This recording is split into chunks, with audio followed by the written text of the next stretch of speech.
Hi friends, எல்லாம் எப்படி இருக்கீங்க? நாங்கள் நல்லா இருக்கோம். நீங்களும் சூப்பராக இருப்பீங்கன்னு நினைக்கிறேன். புதுசாக என்னோடய சேனல் பார்க்குறீங்கனாக்கா ப்ளீஸ் சப்ஸ்கிரைப் பண்ணிக்கணும். அதுக்கப்புறம் பாருங்கள். ப்ளீஸ் எல்லாருமே சப்போர்ட் பண்ணுங்கள். இப்போ வாங்க வீடியோக்குள்ளே போகலாம். ஸோ இந்த வீடியோ எதுக்கான வீடியோனாக்கா, இன்றைக்கோட 6வது நாள் பிரம்ம முகூர்த்த பூஜை தான். அப்புறம் என்ன சமையல் செஞ்சேன் அதுக்கான வீடியோ தான் ஒரு வ்ளாகாக எடுத்திருக்கேன். ப்ளீஸ் எல்லோரும் சப்போர்ட் பண்ணுங்கள். பர்சனலி ஒரு விஷயத்தை ஷேர் பண்ணுறேன். என்னன்னாக்கா, எனக்கு அதிகமாக பேச தெரியாது. எப்படி பேசுறதுன்னு கூட எனக்கு தெரியாது. ஏதோ எனக்கு தெரிஞ்ச மாரி பேசுகிறேன். உங்களுக்கு பிடிச்சா ப்ளீஸ் எல்லோரும் சப்போர்ட் பண்ணுங்கள். அதுவும் 2 நாள் வந்துட்டு பிரம்ம முகூர்த்த பூஜை பண்ணவே இல்லை. உங்களுக்கே தெரியும், ஒரு நாள் கோயிலுக்கு போயிட்டேன். பட் நேற்று காலையில் ஏஞ்சிக்கவே முடியல. உடம்புலி கால் வலித்து பயங்கரமாக இருக்குது. இன்னுமே உடம்புலி போல் கால் வலி போல் அப்படி இருக்குது. ஏன்னா எனக்கு வந்துட்டு அதிகமாக நடந்தாலுமே ஆகாது.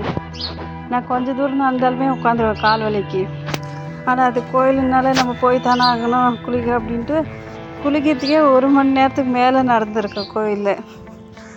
அதுக்கு தான் கால் வலி இன்னுமே போகலன்னு நினைக்கிறேன். அவ்வளோ வலி இருந்தாலுமே ஒரு பக்கம் சந்தோஷமாக இருக்குது. மன நிறைவாக இருக்குது எனக்கெல்லாம். எதுக்குனாக்கா, கோயிலுக்கு போயிட்டு வந்துட்டுமே அப்படின்னு ஒரு சந்தோஷம்தான். இன்றைக்கி 4 மணிக்கு எழுந்திரிச்சிட்டு போய் குளிச்சுட்டு வந்துட்டு அதுக்கப்புறம் நிலவாசல் கழுவி மஞ்சளெல்லாம் தடவிட்டு சந்தனம் குங்குமம் போட்டெல்லாம் வச்சு விட்டு அதுக்கப்புறம் வாசனை கூட்டி தண்ணி தெளித்து கோலமும் போட்டுவிட்டேன்.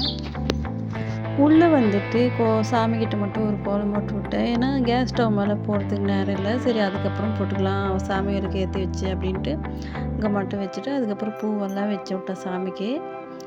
அப்புறமா வந்துட்டு விளக்குக்கு எண்ணெய்லாம் ஊற்றி வைக்கணுமாச்சு ஊற்றி வச்சுட்டு திரியும் போட்டு வச்சுட்டேன். ஏன்னா நெய் வந்துட்டு தீர்ந்து போச்சு. நெய் வீட்டிலே காய வைக்கணும். பாலாடெல்லாம் எடுத்து வச்சுருக்கேன். ஸோ இன்னும் 2-3 நாள் விட்டு நெய் காய வச்சுக்கலாம் நம்மளே அப்படின்ட்டு எடுத்து வச்சுருக்கேன் பாலாடெல்லாம். அதுக்கப்புறம் போய் வெளியே விளக்கு ஏற்றி வச்சுட்டு உள்ளே வந்துட்டு பிரம்ம முகூர்த்த விளக்கு ஏற்றி வச்சுட்டு அதுக்கப்புறம் சாமி விளக்கு ஏற்றிட்டு அதுக்கு கற்பூரம் ஆரத்தி எல்லாம் காமிச்சிட்டு சாமி நிம்மதியாக ஒரு 10 நிமிஷம் கும்பிட்டேன். இன்றைக்கி தான் வந்து தம்பி வந்துட்டு சாமி கும்பிடும்போது ஏஞ்சிக்கல. தினமே என்ன பண்ணால் கரெக்டாக அந்த சாமி கும்பிடும்போது மட்டும் அது இப்படி தான் முழி பிறந்து தெரியல ஏஞ்சிக்குவான். அப்போ வந்துட்டு அவங்க அப்பாவை கூடவே எழுப்பி அவர்கிட்ட விட்டுட்டு அதுக்கப்புறம் நான் சாமி கும்பிட போவேன். நான் கல்யாணத்துக்கு முன்னாடியெல்லாம் எப்படி சாமி கும்பிடுவேனாக்கா, கோயிலுக்கு போய் சாமிக்கிட்ட கேட்பேன், கடவுளே என்னை மட்டும் காப்பாற்று, நான் கேட்டதெல்லாம் கொடு அப்படின்னு இப்படி தான் கேட்பேன். ஸோ கல்யாணத்துக்கு அப்புறம் எப்படி சாமி வேண்டும்னாக்கா, கடவுளே எல்லாருமே நல்லா இருக்கட்டும், யாருக்கும் எந்த பிரச்சனையும் வராமல் பார்த்துக்க, எல்லாருமே நல்லா இருக்கட்டும், முடிஞ்ச அளவுக்கு சந்தோஷமாக வச்சுருப்பார் அப்படின்ட்டு இப்படி தான் கேட்டுக்குவேன் சாமிக்கிட்ட. அதெல்லாம் இப்போ யோசனை பண்ணாலுமே ரொம்ப எனக்கு சிரிப்பு வரும். என்னடா இப்படியெல்லாம் ஒரு மாதிரி குழந்தைத்தனமாக இருந்திருக்கிறோமே கல்யாணத்துக்கு முன்னாடியெல்லாம் அப்படின்ட்டு தோணும் எனக்கே. உங்களில் யாரெல்லாம் என்ன மாதிரி சாமி கும்பிடுங்க கல்யாணத்துக்கு முன்னாடி எல்லான்ட்டு மறக்காமல் ப்ளீஸ் கமெண்ட்டில் சொல்லுங்கள். நானுமே தெரிஞ்சுக்கிறேன். ஏன்னா என்னமாரி யாரெல்லாம் கல்யாணத்துக்கு முன்னாடி குழந்தைத்தனமாக இருந்திருக்கிறேன்னு தெரிஞ்சுக்கணும். அதனால் அதுலேயும் ஒரு விஷயத்தை உங்கள்கிட்ட ஷேர் பண்ணுறேன். என்னன்னாக்கா, நம்ம எங்கே போனாலும் நம்ம ஃபேமிலி மட்டும் தனியாக போனாக்கா அது ஒரு மாதிரி நல்லாயிருக்கும்.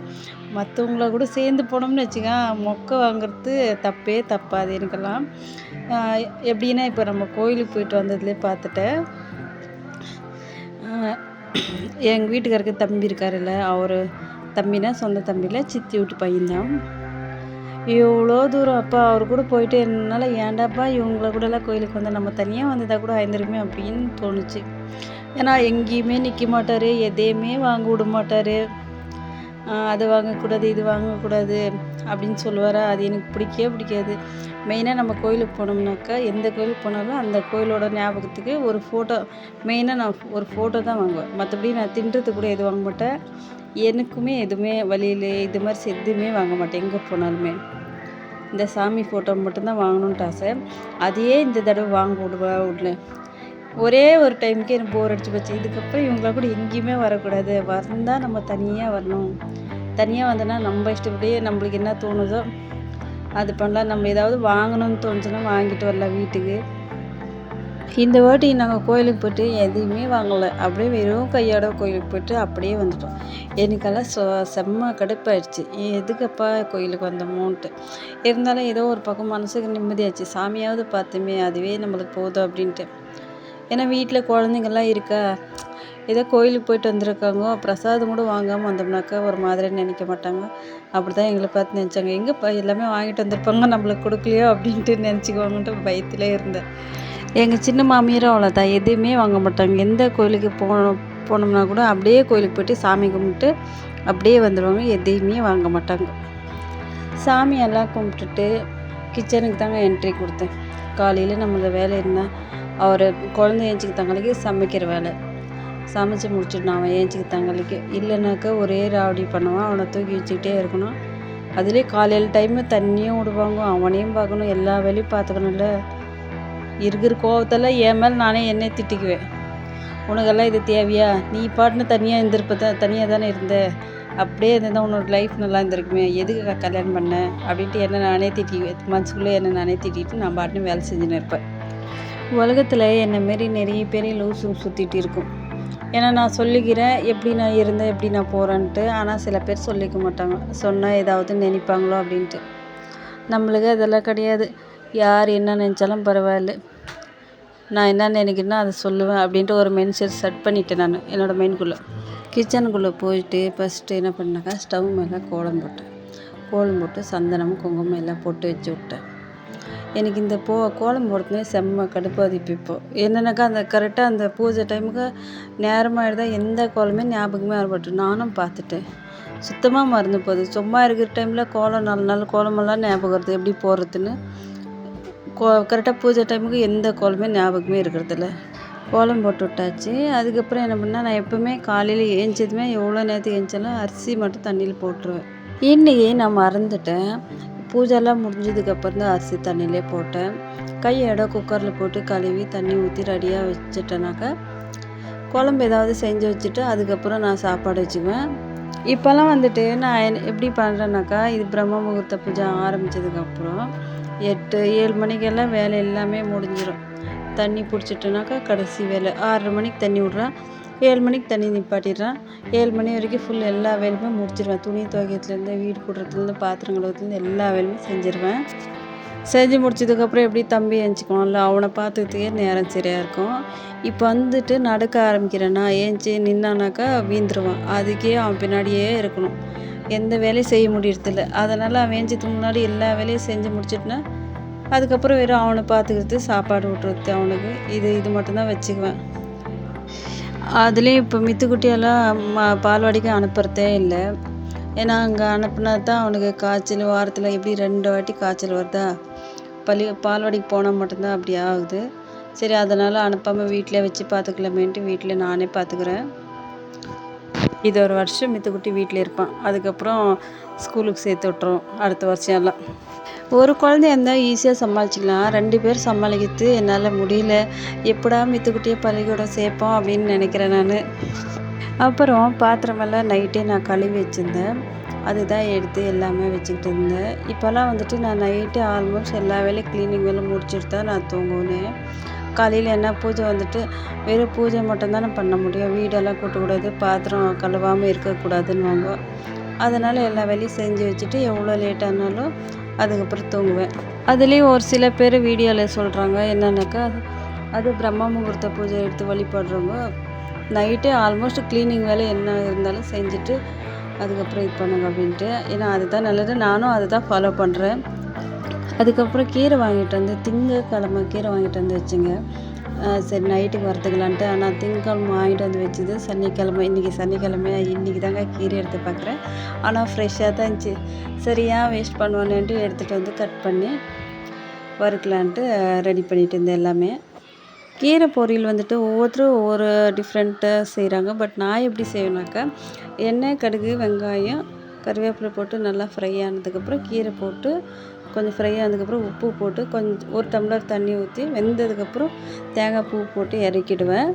அதுவே டேஸ்ட் நல்லா தான் இருக்கும். பட் நீங்களாம் எப்படி பண்ணுறீங்கன்ட்டு கமெண்ட்டில் மறக்காமல் எனக்கு கமெண்ட் பண்ணுங்கள். ஏன்னா நானுமே அடுத்த டைம் கீரை செய்யும்போது ட்ரை பண்ணுறேன். நான் எதனால் ரெசிபி ஷேர் பண்ணுங்கன்னு நான் கேட்குறேன்னாக்கா, ஏன்னா ஒவ்வொருத்தர்கிட்ட ஒவ்வொரு திறமை இருக்குதுன்னு சொல்கிற மாதிரி ஒவ்வொருத்தர்கிட்ட ஒவ்வொரு ரெசிபியும் வந்துட்டு சூப்பராக இருக்கும்.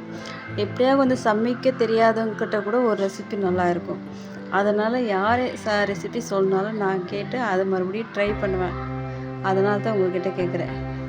கீரைனாவே எனக்கு ஒன்று ஞாபகம் வருது. என்னன்னாக்கா பெங்களூரில் இருக்கும்போது இந்த பாலக்கீரை அதிகமாக வாங்கி நான் வெறும் உப்பு போட்டு வேக வச்சு சாப்பிடுவேன். அது எவ்வளோ சூப்பராக இருக்கும்னாக்கா எனக்கு ரொம்ப ரொம்ப பிடிக்கும் அப்படி சாப்பிட்டா. இங்கே வந்துட்டு பாலக்கீரை எங்கள் ஊரில் நான் பார்த்ததே இல்லை. நான் வந்ததுக்கப்புறம் இந்த 4 வருஷம் ஆச்சுன்னு நினைக்கிறேன் பாலக்கீரை பார்த்து கண்ணில் பார்த்ததே இல்லை.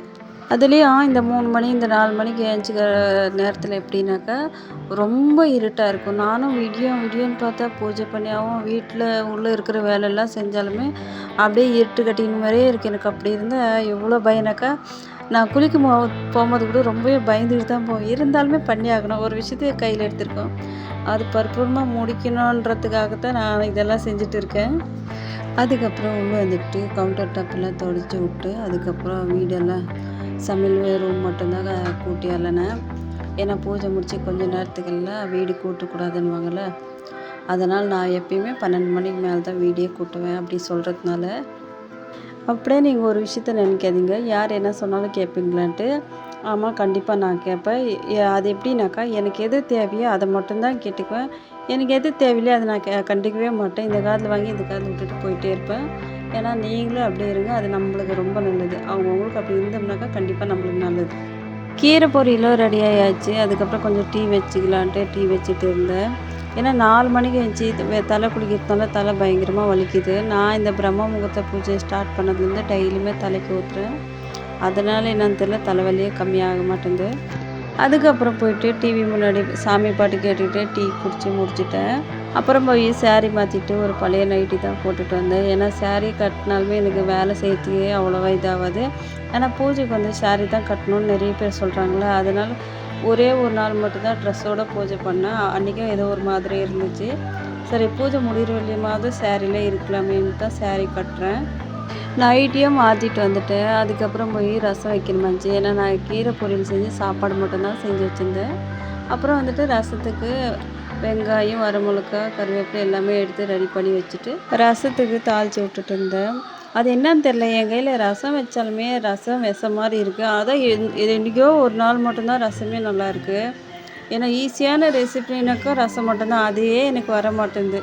அதுக்கப்புறம் ரசமாக தாளித்து விட்டுட்டேன். வெளியே போயிட்டு தண்ணியெல்லாம் பிடிக்கணுமாச்சு.